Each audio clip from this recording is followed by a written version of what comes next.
Très bien. Donc, je vais commencer. Tout d'abord, bonsoir à toutes. Je vais essayer de parler au féminin, je n'ai pas l'habitude. Et d'habitude, lorsque je fais un cours, j'ai le texte devant moi, mais je vais essayer de ne pas lâcher les yeux de la caméra pour vous voir. Enfin, pour vous voir.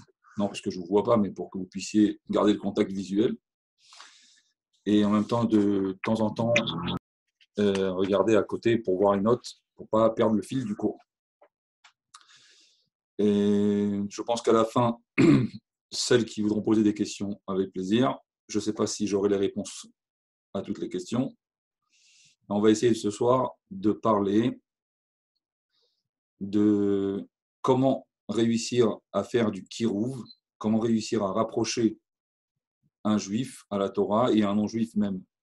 Mais ça ne sera pas tout à fait le thème ce soir pour cette loi noachide, au Sheva Mitzvot Bene Noach. On va prendre pour cela des références basiques.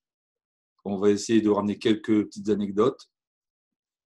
Et à la fin, essayer de donner des outils pour pouvoir sortir de la théorie et passer à la pratique. Donc, en une petite demi-heure, 40 minutes, ça va être dur, mais on va essayer de le faire concis et clair. Bezrat Hashem. Tout d'abord, ce soir, on est le 41e jour du Homer. Echad Varbaim Yom, 41e jour. On est dans la semaine où on traite de la Séphira de Yesod. Alors, comme je ne connais pas mon public et je ne sais pas quelles sont vos notions de Chassidout et de notions en général, je vais en parler à la fin s'il y a des choses à éclairer et à éclaircir avec plaisir. Alors, les séphirotes, tout le monde sait plus ou moins ce que c'est.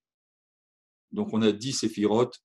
Pendant le Homer, on travaille sur les traits de caractère, sur les midot, donc sur les 7 midot, qui commencent de la mida de chesed, de la bonté, jusqu'à la mida de malchut.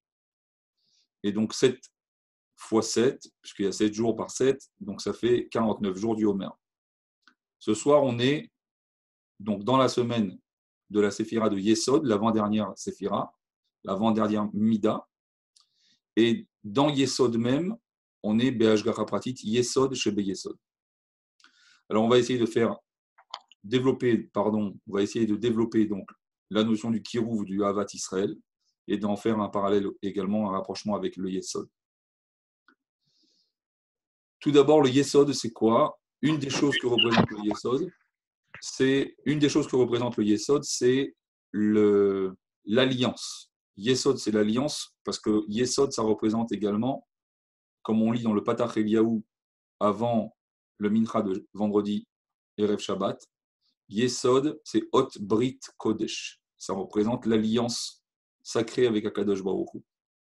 Donc Yesod, il a une notion de Brit, d'une alliance. Il y a plusieurs moments dans la vie où on fait une alliance. Il y a la Brit Mila d'un petit garçon. Il y a également l'alliance qu'on peut faire avec un ami, comme on retrouve dans le Chumash Bereshit, souvent l'idée de l'alliance, par exemple avec Avraham et Avimelech, où il a fait une alliance d'amitié. A priori, c'est étonnant, pourquoi avoir besoin de faire une alliance d'amitié avec un ami? Si c'est mon ami, c'est mon ami. Pourquoi avoir besoin de faire une alliance? Alors, brièvement, l'alliance, elle sert que si, chas v'shalom, il y a pu avoir, ou il va y avoir, des phrases ou des faits qui vont être, il va y avoir des phrases qui vont être dites et qui n'étaient pas pensées et qui vont blesser mon ami, ou des faits ou des gestes qui vont blesser mon ami. On a fait cette alliance pour que peu importe ce qui se passe, on restera toujours amis. Ça, c'est l'alliance.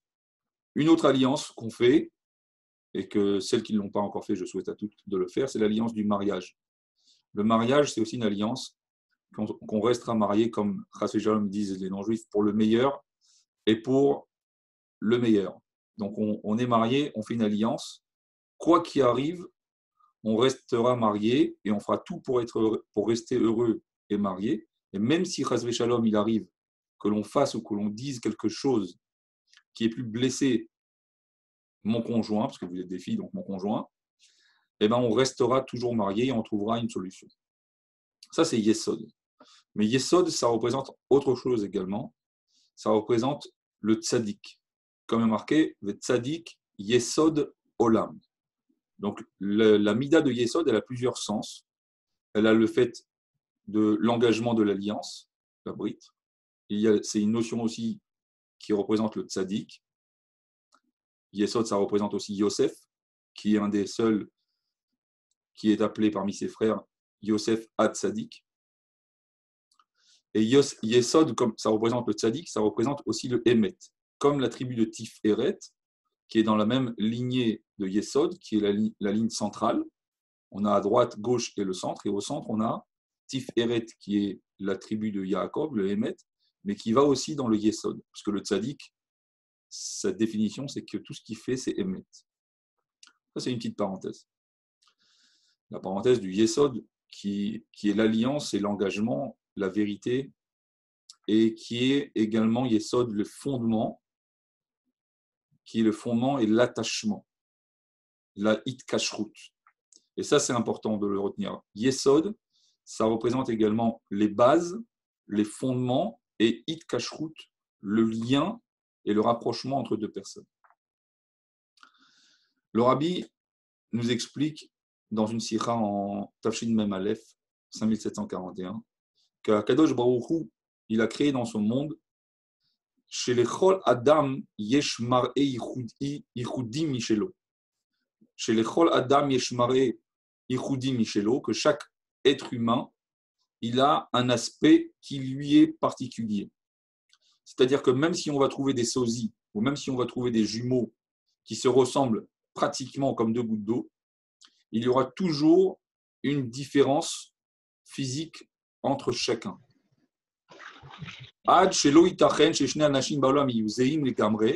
Pourquoi? Personne ne peut se ressembler complètement.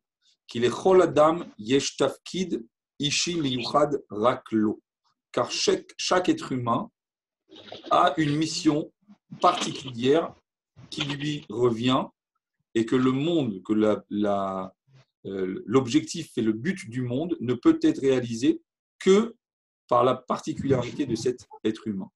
Donc, vous toutes qui écoutez maintenant le cours, on est conscient que chacune est différente et que chacune a une particularité, qu'il n'est pas nécessaire de chercher à ressembler ou à faire comme l'autre, parce qu'il y a quelque chose de unique chez moi et que le monde a besoin de cela pour sa perfection. Et Akadosh Baruch Hu m'a fait descendre sur terre pour cette particularité. Maintenant, autant c'est vrai pour moi, autant c'est vrai pour l'autre. C'est-à-dire que si je me trouve face à une personne et je suis consciente que cette personne est particulière, donc lorsque je vais lui parler, je ne vais pas chercher chez cette personne quelque chose qui me plaît, quelque chose qui me correspond, quelque chose qui me convient, ou quelque chose, ou entamer par exemple un dialogue avec cette personne pour la convaincre de faire ce que je pense être juste. Parce que ce que je pense être juste, c'est juste pour moi, mais pour cette personne qui est particulière, elle a peut-être une autre vision de ce qui est juste. Donc, de cette approche déjà, lorsque je suis face à une personne que je veux être mékarev, que je veux rapprocher à la Torah, il faut savoir comment est-ce que je vois cette personne. Est-ce que je la vois comme moi? Est-ce que je la vois comme une personne comme tous ceux qui sont en face de moi?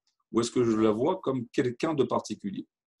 Si je la vois comme quelqu'un de particulier, alors déjà, ça me permet d'avoir une approche particulière avec elle qui ne va pas être de la convaincre de faire ce que je veux ou de penser comme je pense. D'accepter qu'elle peut être différente et qu'elle est différente et qu'elle est particulière dans sa différence. Il y a une anecdote en 1990 et de cette anecdote, je veux tirer quelque part un enseignement pour qu'on puisse comprendre qu'en réalité, chacun d'entre nous, chacune, a la possibilité de faire quelque chose. Pas seulement à la possibilité, mais à le devoir de faire quelque chose pour rapprocher une ou plusieurs personnes à la Torah et au mitzvot. Cette anecdote est la suivante. A priori, elle n'a pas de rapport. En 1990, une personne qui était très connue ouvre le journal le matin et elle voit qu'on annonce dans le journal qu'il était décédé. Lo Aleinu.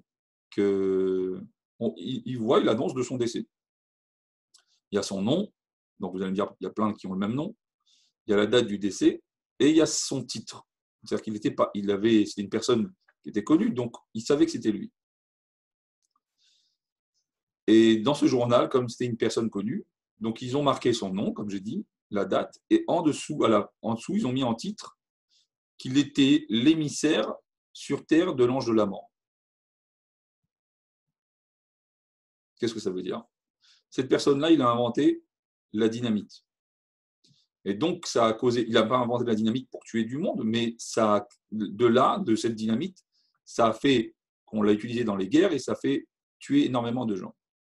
Maintenant, cette personne, il avait inventé plus de 300 inventions. Et lorsqu'ils ont noté la date de son décès, ce qu'ils ont retenu de lui, c'est que c'était le shliach du Malach Hamavet, Lo Aleinu, c'était l'émissaire de l'ange de la mort. Lorsqu'il a vu ça, alors bien sûr, ce n'était pas comme aujourd'hui avec les WhatsApp ou avec les Facebook ou autres, ou les mails rapides, où on pouvait faire vite un démenti. Donc il fallait attendre le lendemain dans l'édition du nouveau journal pour démentir.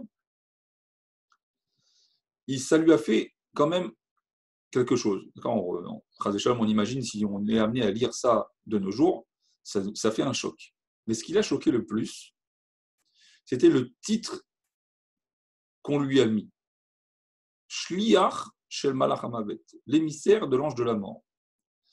Ça veut dire quoi? C'est-à-dire que de tout ce qu'il a fait dans la vie, et tout ce qu'il a inventé dans sa vie, le titre qu'on a retenu, c'était ce titre. Alors il a fermé les yeux, il a dit, je veux changer ça. Ça veut dire quoi, je veux changer ça? Je veux que le jour où je dois quitter ce monde, on se rappelle de moi, non pas que j'étais le shaliach Chas v'Shalom de l'ange de la mort, mais qu'on se rappelle de moi sur un point positif. Alors, je sais que c'est un exercice difficile, mais imaginons Chas v'Shalom que Mashiach ne vient pas, après 180 ans, non pas 120, mais 180 ans, où on dit, voilà, telle personne est décédée, en parlant de nous, qu'est-ce qu'on aimerait que les gens se rappellent de notre vie sur Terre? Que c'était quelqu'un qui aimait manger des pop-corn, c'est quelqu'un qui aimait manger des pizzas, c'est quelqu'un qui aimait se maquiller, c'est quelqu'un qui aimait faire des selfies, c'est quelqu'un qui aimait... Qu'est-ce qu'on veut qu'on rappelle de notre passage sur Terre? Alors bien sûr, chacun ne veut pas penser à ça, c'est normal, et je comprends, ça fait peur comme imagination, mais c'est évident que lorsqu'une personne elle quitte ce monde, alors l'idéal c'est qu'on parle de lui en bien. Alors imaginez le point sur lequel vous voulez qu'on vous titre quelque part. Alors bien sûr qu'on ne parle pas de choses matérielles. On aimerait qu'on dise sur nous qu'on était quelqu'un de gentil, qu'on était quelqu'un d'avenant, qu'on était souriant, qu'on aimait notre prochain, etc., etc.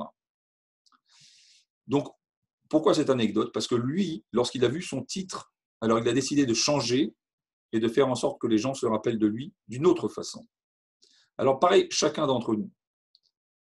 On ne peut pas attendre 180 ans ou 120 ans pour qu'on commence à dire que c'était une bonne personne. C'est comme on dit en plaisantant, Acharimot, Kedoshim, après la paracha de Acharimot. Alors on dit Kadosh, c'est une fois que quelqu'un décède, on dit il était gentil, il était beau, il était mignon. Ce n'est pas ça le but. Le but, c'est que de notre vivant déjà, aujourd'hui, maintenant, dans quelques minutes, demain, on puisse nous pointer du doigt et mettre un titre sur nous que nous sommes quelqu'un de bien. Nous sommes quelqu'un de bon et nous sommes quelqu'un qui véhicule le Ahavat Israël. Essayez de bloquer les micros. Merci. Et parce que lorsqu'on est conscient de ça, alors on n'attend pas à demain. C'est-à-dire qu'on n'attend pas à demain. l'histoire où il y a un père qui est venu avec son fils voir le rabbi avant de faire sa bar mitzvah. Et c'est une personne qui n'était pas très pratiquante, qui s'est préparée pour sa bar mitzvah.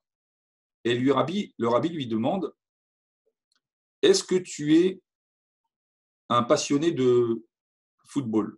Enfin, en Amérique, on appelle ça baseball, je ne sais plus comment on appelle ça, ne m'en voulez pas. Alors, bien sûr, l'enfant, il a dit oui, bien sûr.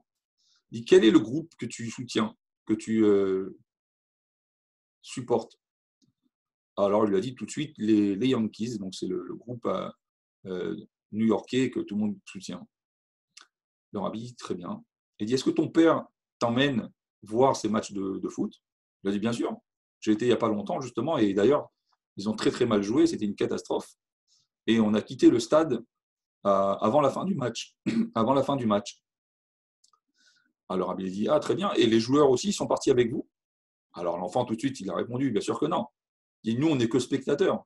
Les joueurs, c'est ceux qui font partie du match. Ils doivent rester jusqu'au bout, parce que c'est eux les acteurs du match. Et peut-être espérer changer le score et de gagner. Donc, ils ne peuvent pas partir jusqu'à la fin du match. Alors, le rabbi lui a dit, dans la vie, il ne faut pas être un spectateur ou un supporter. Il faut être un acteur. Il faut être un sarkane. Il ne faut pas attendre. Il ne faut pas attendre 120 ans et dire j'aurais dû, ou ça aurait été mieux si. Non. Pourquoi? Parce que Dieu nous a créés sur Terre avec une spécificité. Et c'est à nous de mettre en place tout ce qu'on peut pour que notre qualité, notre point fort, soit exploité au maximum pour aider notre entourage. Alors la question qui revient, c'est le kirouv. On veut parler du kirouv, comment rapprocher un juif. Alors on entend des histoires, des shluchim, on entend des histoires à droite, des histoires à gauche, plein d'histoires extraordinaires. Et que lorsqu'on écoute ces histoires, parfois on se sent un peu petit. On se dit, mais je ne vais jamais pouvoir être mékarev un juif. Je ne vais jamais pouvoir approcher un juif. C'est qu'un chaliar de tant et tant d'années d'expérience, c'est qu'un rave qui a beaucoup de connaissances, etc. etc. Alors, il faut savoir déjà que ça, c'est faux. Complètement faux et archi faux. Pourquoi? Parce que je viens d'expliquer que, comme le rabbi l'a dit, chaque juif et chaque être humain, il naît et il est physiquement différent. Pareillement, sa neshama, elle est particulière. Et donc, chacun a une particularité qui lui permettra, le jour venu, d'être mékarev un autre juif. Donc, chacun peut être mékarev un juif. Un, ça va être en écrivant un beau poème. Un, ça va être en écrivant une belle chanson. Une, ça va être en jouant un morceau de musique dans une soirée où il y aura des femmes. Une autre, ça va être en lisant une histoire, en contant une histoire. Une, ça va être en faisant une prière. Chacune avec son don. Et celle qui ne sait pas chanter, qui ne sait pas lire, c'est pas grave. Aujourd'hui, c'est la mode de faire un frachatrala. On peut faire des stands de cuisine. Vous allez me dire, mais quel rapport avec le kirouv? Ben oui, c'est un rapport avec le kirouv. Parce qu'en réalité, lorsque je veux toucher un autre juif, je dois donner ce qui est de meilleur chez moi à celui qui est en face. Et si Hachem il a fait que ce qui est de meilleur chez moi, c'est la cuisine et pas une sira du rabbi, eh bien, ça sera ma cuisine qui sera la sira du rabbi.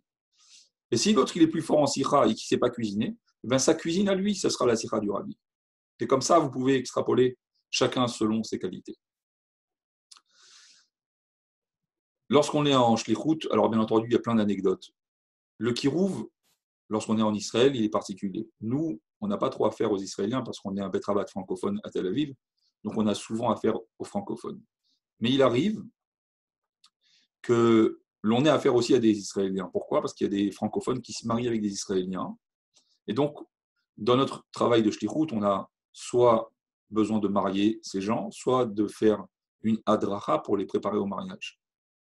Alors bien sûr, aujourd'hui, malheureusement, même dans le monde Chabad ou monde religieux, on entend des jeunes filles qui disent « Oui, on va se marier, mais moi, vous savez, les halachot de Tarat HaMishpacha, c'est trop compliqué, et j'ai entendu ci, et j'ai entendu ça, et je ne vais pas faire, et c'est trop extrémiste, et etc. » Alors il faut savoir que tout ce qu'on a dit, tout ce qu'on vous a dit, tout ce que vous avez appris avec les copines, vous faites ce qu'on appelle un reset, une remise à zéro de votre ordinateur, et vous l'oubliez.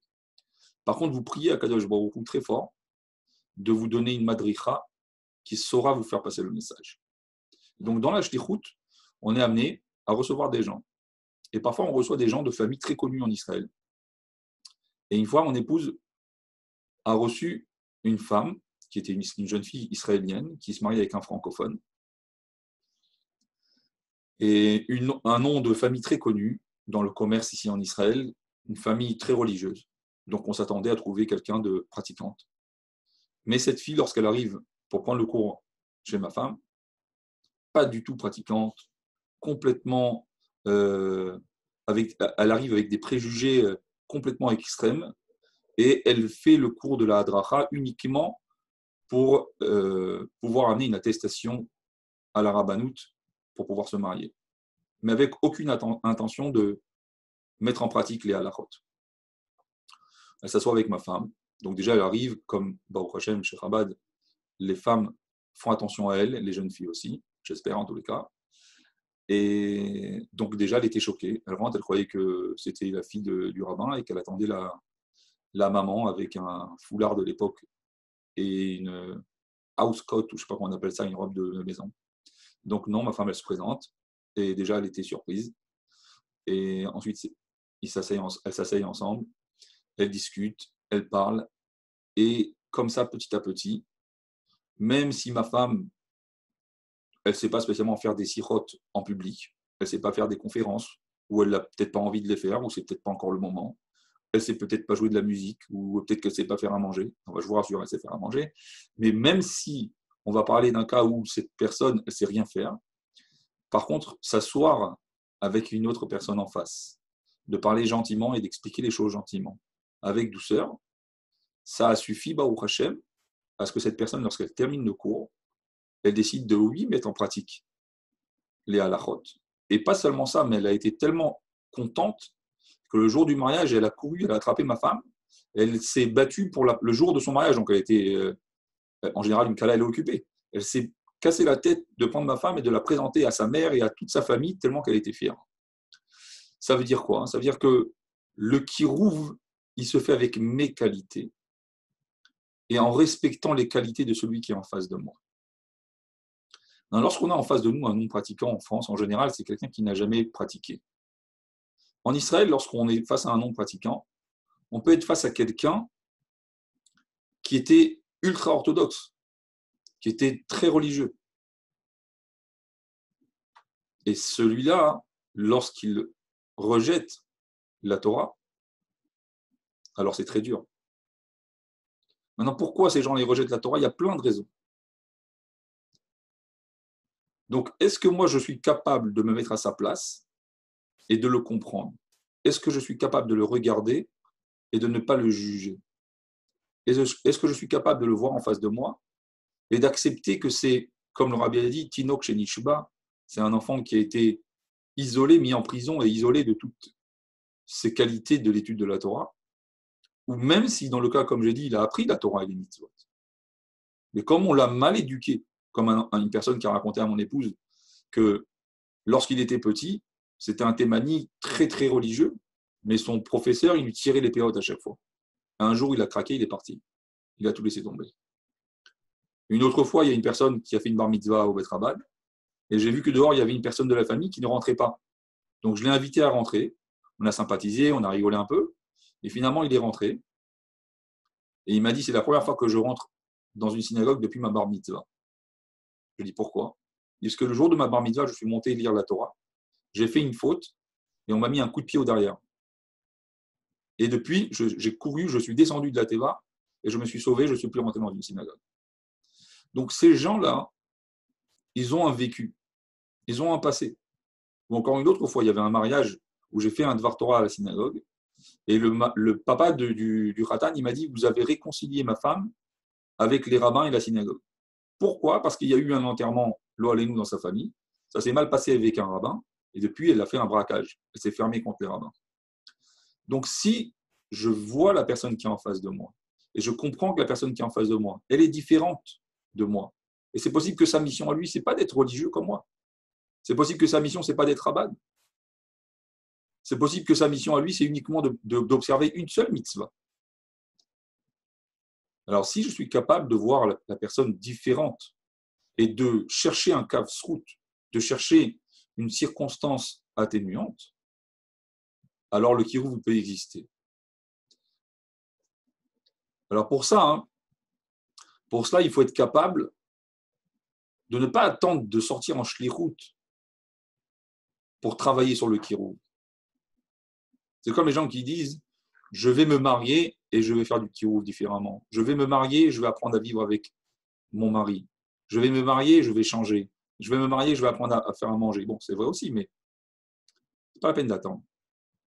Déjà aujourd'hui, de commencer à s'entraîner, de faire un exercice et de voir de quelle façon je vais juger l'autre.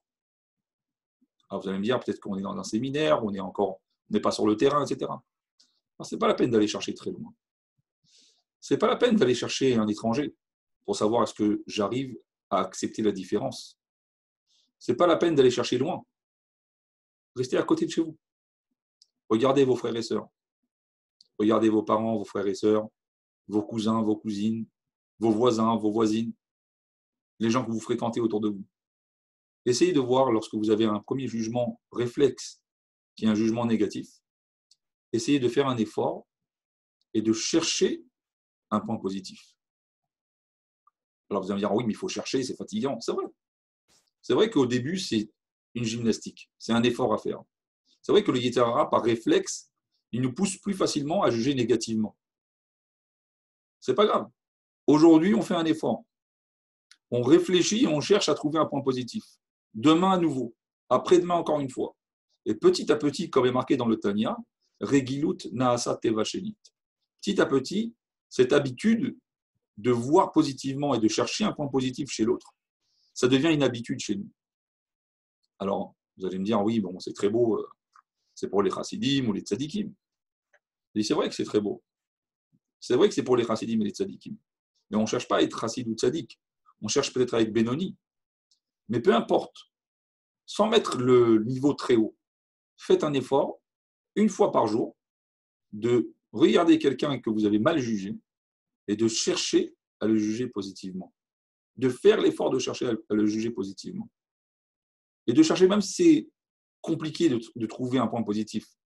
Il n'y a pas longtemps, il y avait une askara ici au Bet Rabad, et il y a le Rav Aryeh Levin de Yerushalayim qui est très connu, Zichrono Livracha, qui était très connu, qui a beaucoup d'anecdotes sur le Shalom Bayit et sur le fait de juger son prochain correctement. Son petit-fils, qui s'appelle aussi Aryeh Levin, il est rabbin ici à Tel Aviv dans une synagogue, il est rav ici, il a raconté cette anecdote. Il a dit, son grand-père, pardon, donc le Rav Aryeh Levin, Zichrono Livracha, il avait l'habitude, tout d'abord, il faut savoir que le rabbi envoyait à l'époque 3 matzot Shmurot de New York en Israël, pour 3 personnes. Et une de ces 3 personnes qui recevait la matzah Shmura du rabbi, c'est ce Rav Aryeh Levin. Et donc lui, ce Rav Aryeh Levin, il avait l'habitude que lorsqu'il y avait une levaya, il allait accompagner Alvayat Hamet, accompagner le défunt. Un jour, il se promène dans Machane Yehuda pour aller vers une levaya, et il croise une personne qui rentre dans un magasin de fleurs, où il achète un bouquet de fleurs avec un vase plein de terre, un gros vase de terre. Et il sait, le Rav Levin, que cette personne qui achète le vase, c'est l'associé commercial de celui qui est décédé. Donc il s'est dit, il va certainement acheter les fleurs et venir à la Levaya. Le Rav Aryeh Levin va à la Levaya et il ne voit pas l'associé là-bas. Donc il était surpris. Le lendemain, le Rav Aryeh Levin, il passe dans le Shuk Machane Yehuda, il croise cette personne et il lui dit, je suis choqué parce que hier, je t'ai croisé au Shuk Machane Yehuda, mais je ne t'ai pas vu à la Levaya de ton associé. Donc je m'excuse, mais c'est pas normal. Alors son associé lui répond comme ça. Il dit au Rav Levin, il dit voilà, mon associé, il est décédé d'une maladie très contagieuse. Il était dans un hôpital à Jérusalem, à Yerushalayim, qui était réservé aux gens qui avaient cette maladie contagieuse. Comme un peu aujourd'hui, maladie de quarantaine. Dès qu'il est décédé, l'hôpital a décidé de brûler toutes les affaires de mon associé. Et dans ces affaires, bien entendu, il y avait des téphilines. Et donc, depuis son décès, je me bats avec l'hôpital pour qu'il ne brûle pas les téphilines.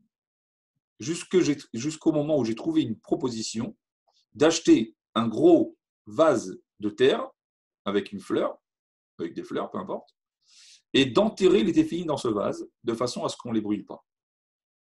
Et donc le matin de l'enterrement, lorsque vous m'avez vu acheter ce vase, ce bouquet avec cette terre, c'était pour sauver les téphilines de mon associé.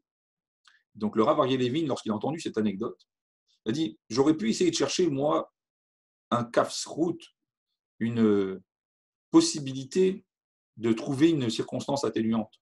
Mais jamais j'aurais pu penser d'aller aussi loin qu'il a acheté un vase de terre pour enterrer les téphilines. » Donc depuis ce moment-là, il s'est promis qu'à chaque fois qu'il voit un juif, il va chercher jusqu'à qu'il trouve un point positif.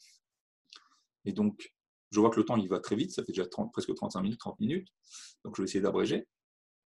On sait toutes que, vous savez toutes que l'on a demandé au Admor Hazaken quel est ce qui est plus important. Est-ce que c'est de Ahavat Israël ou est-ce que c'est Ahavat Hashem? C'est marqué dans un Yom Yom.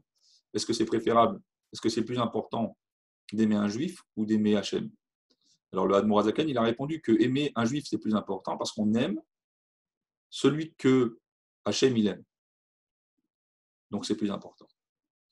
Mais ce n'est pas seulement ça, c'est-à-dire que dans la vie en général, il faut être capable d'aimer ce que celui qu'on aime, il aime.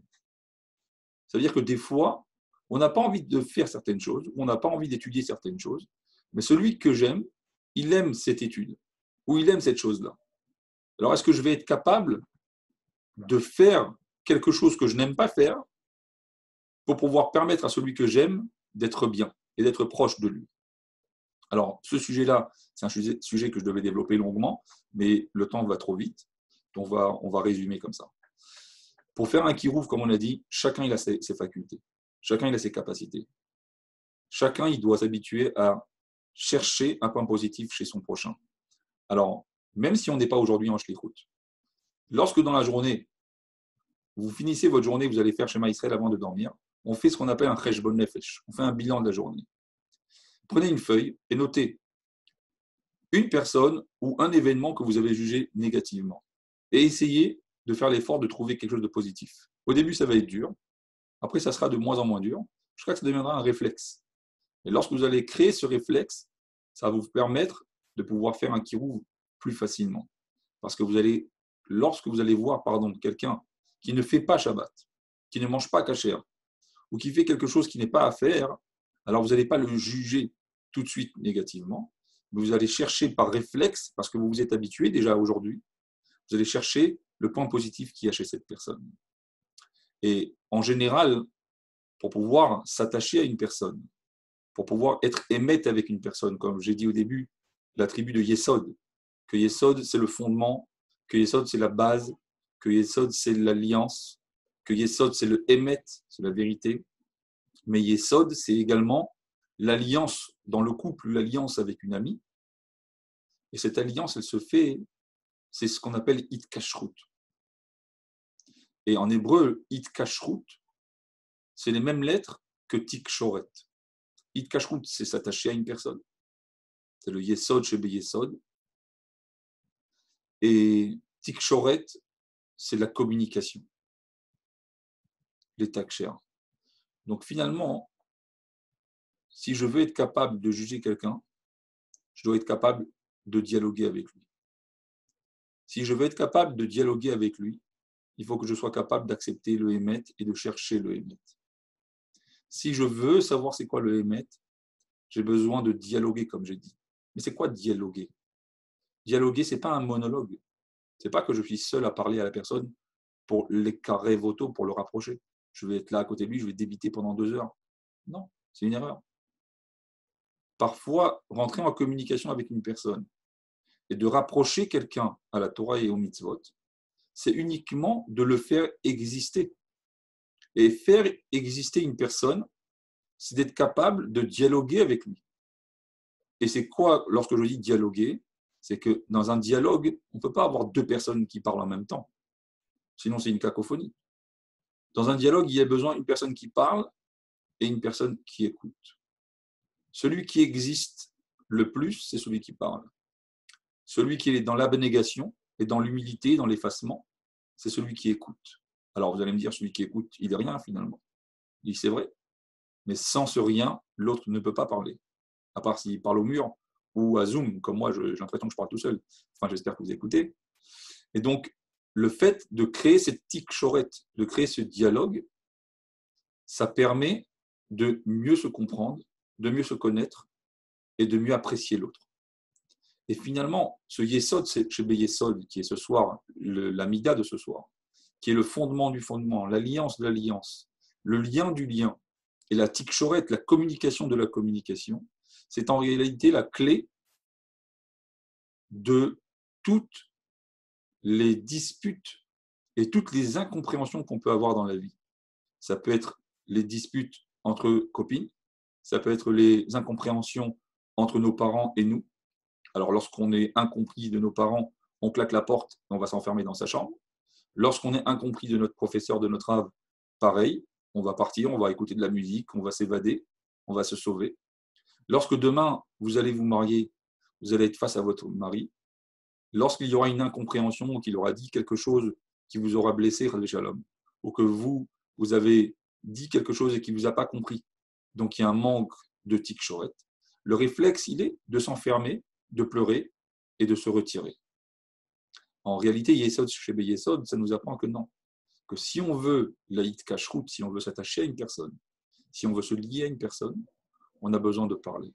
Et ça, on peut le voir, que des fois, on croise des gens, et on se fait une idée de ces gens-là. Et lorsqu'on s'assoit avec cette personne, et qu'on parle, et que surtout, comme j'ai dit, on écoute cette personne, alors on apprend à l'aimer, à l'apprécier, on apprend à la comprendre. Et donc, notre jugement se défait, et on peut plus facilement dialoguer et parler et motiver cette personne qui est en face de nous. Et quelque part, en résumé, bien sûr qu'on peut parler encore des heures, c'est quelque part la clé du Kirouv. La clé du Kirouv, c'est que lorsqu'une personne elle arrive, surtout en Israël, elle vient, elle vous agresse. Les religieux, vous mangez gratuitement, c'est nous qui payons tout, vous ne travaillez pas, etc. etc. Des phrases toutes faites, des phrases bateau. Pas besoin de répondre. Pas obligé de répondre. On peut sourire, on peut dire, les croiser une autre journée, leur dire bonjour, etc. Surtout si c'est des voisins, des gens proches, et de créer un dialogue. De créer un dialogue, d'écouter ce que les gens ils ont à dire. Souvent, lorsqu'ils sont haineux, c'est qu'ils ont eu une expérience qui n'était pas bonne. Lorsqu'ils ont mis cette expérience à plat et qu'ils ont ils se sont défoulés de leur nerfs et vidé leur sac, alors on peut parler. Et je vais finir avec ces petites anecdotes. Lorsqu'on est arrivé à Tel Aviv il y a 13 ans de ça à peu près, on habitait dans une petite rue à côté du boulevard de Ben Gurion. Et je sors Shabbat pour vendredi pour aller à la choule. Et je vois une vieille dame qui me fait avec son doigt comme ça. Alors j'avance sur ma direction donc pour aller au Bet Rabad. Et je lui dis qu'est-ce qui se passe? Elle me dit vous êtes des vers de terre. Alors moi je viens d'arriver à Tel Aviv, je ne suis pas longtemps là en Israël, je suis un peu choqué en tant que francophone, bref. Et elle me dit vous êtes des vers de terre parce que vous êtes partout. Vous êtes partout, même à Tel Aviv vous êtes venus. Alors je dis mais pourquoi pas? Elle m'a dit mais allez à Bnei Brak. Alors bien sûr moi je dis mais je ne suis pas bien moi à Bnei Brak, je n'ai rien fait. Pourquoi vous voulez me punir d'aller à Bnei Brak? Elle m'a dit parce que vous les religieux, vous êtes toujours différents, vous vous pensez meilleurs que les autres. Alors bien sûr le réflexe premier était de l'envoyer promener. Mais bon, comme c'est une personne âgée, donc on se retient un petit peu. Je lui dis, mais pourquoi vous dites ça? Elle me dit, parce que tous mes petits-enfants, ils sont devenus orthodoxes. Je lui dis, alors? Et elle me dit, ben, ils ne viennent plus manger chez moi, ils ne viennent plus me voir.